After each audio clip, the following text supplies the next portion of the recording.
نے دین میں ہر عمل کی کوئی نہ کوئی حد متعین کی ہے، لیکن ذکر ایسا عمل ہے جس کی کوئی حد متعین نہیں کی۔ ارشاد فرمایا یا ایھا الذین آمنوا اذکروا اللہ ذکرا کثیرا وسبحوہ بکرۃ واصیلا۔ پھر اللہ فرماتے ہیں کہ اپنے رب کو اپنے دل میں یاد کرو۔ زبان سے یاد کرنا بھی اللہ کا ذکر ہے، لیکن وہ جہری ذکر کہلاتا ہے، اور دل میں یاد کرنا یہ سری ذکر ہے، یہ بھی ذکر ہے۔ اللہ فرماتے ہیں وَاذْكُرْ رَبَّكَ فِي نَفْسِكَ، ذکر کر اپنے رب کا اپنے نفس میں، اپنے من میں، اپنے دل میں اللہ کو یاد کرو۔ اسی کو وقوف قلب بھی کہتے ہیں۔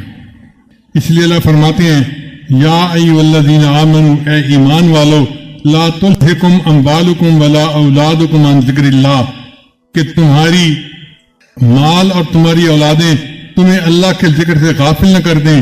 وَمَن يَفْعَلْ ذَلِكَ، جس نے ایسا کیا، فَأُولَٰئِكَ هُمُ الْخَاسِرُونَ، وہ ہوگا نقصان اٹھانے والا۔ اب ہم ذکر سے غافل ہوتے ہیں تو ہم نقصان اٹھانے والے بن جاتے ہیں۔